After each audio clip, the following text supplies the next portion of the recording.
Creio que sem a palavra condenatória de Natã, Davi teria caído sob o pior julgamento visto pela humanidade. O pior julgamento possível é Deus devolver você ao pecado, deter toda a ação do Espírito Santo em sua vida. No entanto, é exatamente isso que está acontecendo com muitos cristãos hoje. Eles escolhem ouvir apenas pregações leves que reafirmam a carne, onde inexiste uma palavra que condene. Não pode haver o pesar piedoso pelo pecado. E onde inexiste pesar piedoso pelo pecado, não pode haver arrependimento. E onde inexiste arrependimento, há só dureza de coração. O apóstolo Paulo escreve à igreja de Corinto: Me alegro não porque fostes contristados, mas porque fostes contristados segundo Deus, porque a tristeza segundo Deus produz arrependimento. 2 Coríntios, capítulo 7, versículos 9 e 10.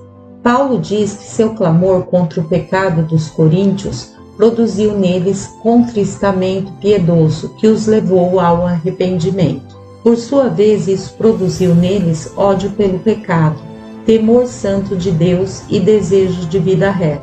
Porém, isso nunca teria acontecido se ele não houvesse pregado uma palavra aguda, penetrante, condenatória. O motivo de Paulo falar com tanta força aos coríntios foi para que a vossa solicitude a nosso favor fosse manifesta entre vós, diante de Deus. Capítulo 7, versículo 12. Em outras palavras, eu não estava tentando lhes enervar ou condenar. Eu expus o seu pecado para que vissem o quanto eu os amo e me preocupo por vocês. Quando o Espírito Santo bate à porta do teu coração, às vezes soa como pancada dura, mas é na verdade Deus mostrando o seu terno amor. Sem uma palavra assim, Davi certamente iria cair sob tremendo julgamento. Ele já tinha passado um ano todo em seus negócios, sem alguma vez ter enfrentado o que tinha feito. Ele não ouviu nenhuma palavra de repreensão ou de correção. Então, a cada dia que passava, o pecado se tornava mais fácil de tirar da mente. Mas o seu exército estava ainda tendo vitórias decisivas. Por fora, tudo parecia estar indo bem para ele, mas tenho certeza que Davi tinha dificuldade para dormir à noite. Ele provavelmente levantava todo dia com uma nuvem negra pairando sobre si. O fato é que ninguém que seja íntimo do Senhor pode permanecer confortável enquanto vive em pecado. Vou lhe dar um exemplo. Eu aconselhei um querido cristão, irmão nosso, que eu suspeitava estar tendo um caso. Quando perguntei isso, ele negou veementemente. Aí, um mês depois, ele pede para falar comigo tarde da noite. Quando o encontrei, ele estava chorando e arrasado e confessou: Pastor, há semanas que estou vivendo um inferno. Eu menti a ti e a Deus. Tenho vivido em adultério. Tenho sentido a repetição de todas as mensagens que já ouvi do púlpito, de cada palavra de exortação, e não consegui silenciar a palavra de Deus. O Espírito Santo continuamente recordava a esse homem todas as pregações expositoras de pecado que ele tinha ouvido, e foi levado ao arrependimento pela lembrança desta palavra pregada. E agora vou lhe dar um exemplo diferente. Uma irmã em Cristo me escreveu dizendo: Irmão David, estou casada com meu marido há 20 anos. Eu o amo, mas agora provavelmente vou ter de deixá-lo, apesar de não querer isso. Eu não consegui entender por que esse homem de Deus, que vai sempre comigo à igreja, iria começar a deteriorar tanto no caráter. Ele se tornou desonesto comigo, e uma grande muralha cresceu entre nós. Logo se tornou um estranho para toda a nossa família. Eu não podia tocar no assunto. Eu orei e fiz tudo o que pude para tentar entender o porquê de ele estar se afastando. E então eu descobri o porquê. Ele estava preso à pornografia desde que nos casamos. E algum tempo antes disso, ele ainda se declara ser cristão e vai à igreja comigo, mas se recusa a deixar isso. Esse homem está prestes a perder a família e o lar. Diz ser nascido de novo e que vai para o céu. Você acha que ele precisa de um tapinha nas costas e de uma palavra de certeza? Será que precisa ouvir um pastor dizendo: está tudo bem contigo, Jesus te ama? Não, nunca. Ele precisa de um Natan, de alguém que lhe diga: você é o culpado. Ele precisa ser desperto, ter o fogo do Espírito Santo ardendo sobre si. Caso contrário, será entregue ao pecado e finalmente destruído. Se não tivesse havido um Natan, se não houvesse uma palavra penetrante, Davi poderia ter acabado como Saul, morto espiritualmente, sem a direção do Espírito, perdendo toda a intimidade com Deus. Ao ouvir a abrasadora palavra de Natan, ainda que amorosa, Davi se lembrou da vez em que um outro rei anterior fora avisado por um profeta. Davi tinha ouvido do aviso de Samuel ao rei Saul e tinha ouvido a respeito da reação dividida de Saul, confessando: eu pequei. Não creio que Saul tinha gritado do interior da alma como Davi: pequei contra o Senhor. Davi viu por experiência própria as ruinosas mudanças que sobrevieram a Saul. Este rei piedoso e guiado pelo Espírito passa depois a rejeitar continuamente as palavras reprovadoras do Espírito, trazidas por um santo profeta. Logo, Saul começou a andar segundo a sua própria vontade, em amargura e rebeldia. Finalmente o Espírito Santo se afasta dele. Visto que rejeitaste a palavra do Senhor, ele também te rejeitou a ti, para que não sejas rei. 1 Samuel, versículo 23. O Senhor se tinha retirado de Saul. Capítulo 18, versículo 12. Saul acabou buscando uma feiticeira em busca de orientação. Ele confessa a ela: Deus se desviou de mim e já não me responde, nem pelo ministério dos profetas, nem por sonhos. Por isso te chamei para que me reveles o que devo fazer. Capítulo 28, versículo 15. Davi lembrou-se de toda a loucura, do medonho terror cercando esse homem que impediu a entrada da palavra de Deus. De repente, a verdade penetrou no seu próprio coração.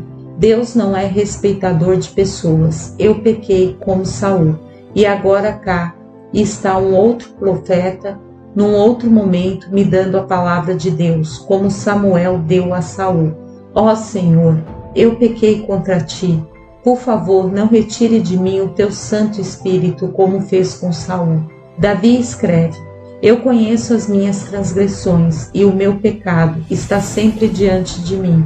Pequei contra ti somente, e fiz o que é mal perante os teus olhos.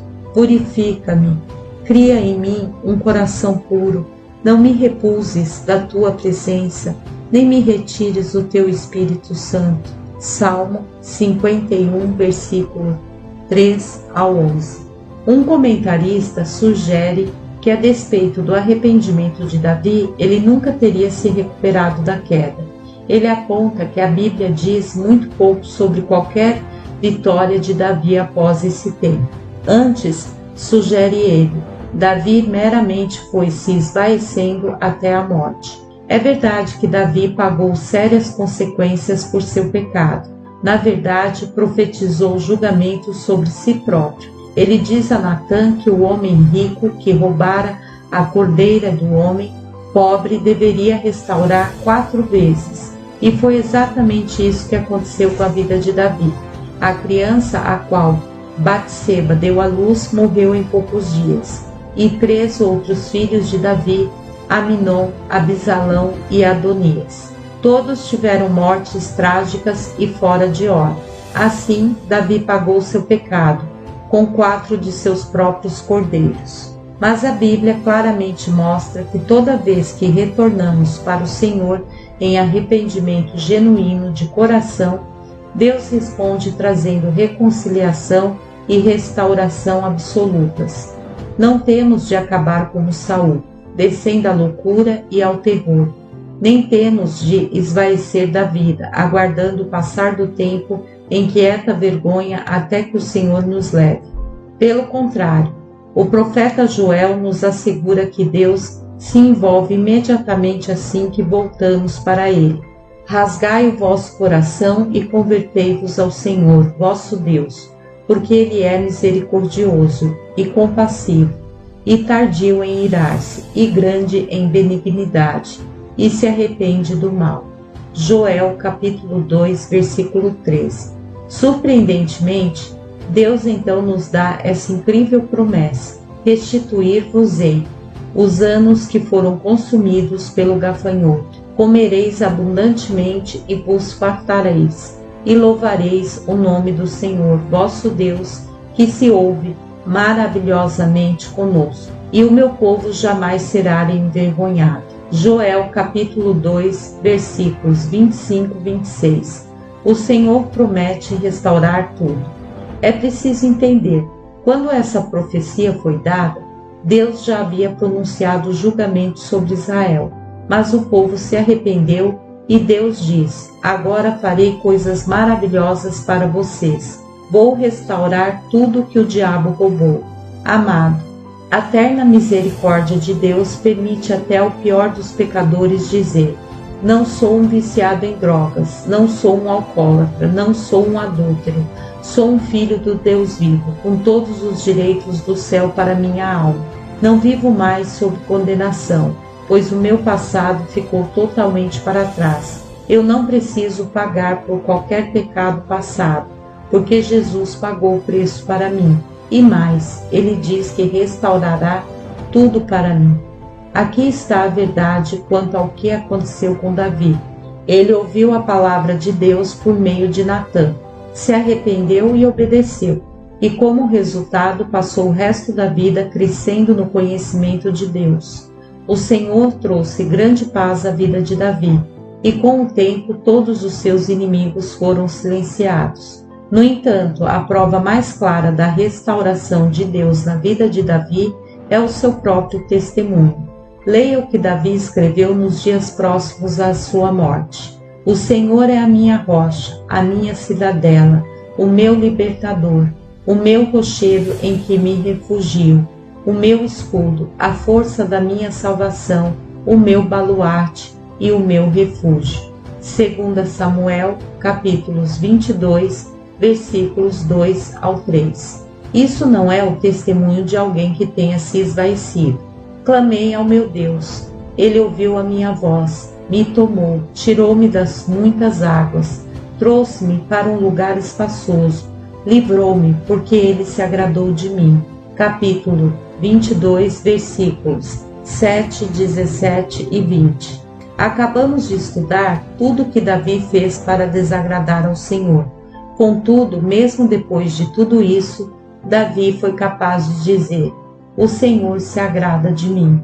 Eis porque Davi para sempre será conhecido como um homem segundo o coração de Deus. É porque rápida e genuinamente ele se arrependia de seus pecados. Provérbios nos diz: o que guarda a repreensão será honrado. Provérbios capítulo 13, versículo 18.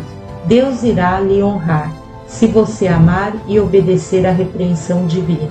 Desprezaram toda a minha repreensão, portanto comerão do fruto do seu procedimento. Os nécios são mortos por seu desvio. Capítulo 1, versículo 30 ao 32. Se você ficar surdo à repreensão piedosa, isso acabará lhe destruindo. As repreensões da disciplina são o caminho da vida. Capítulo 6, versículo 23. Simplificando, a palavra condenatória de Deus produz vida. Prezado santo, a verdade em relação à pregação dura, se pregada em meio a lágrimas, é que na verdade ela é a pregação da graça. Se você está sendo sondado pela palavra de Deus, se o seu espírito não lhe está lhe deixando confortável em seu pecado, então está lhe sendo mostrada misericórdia. É o profundo amor de Deus agindo, atraindo-o para sair da morte e entrar na vida. Você vai responder a ele como Davi fez? Se assim fizer, conhecerá restauração e reconciliação reais, e Deus irá lhe restaurar tudo que o inimigo roubou. Aleluia!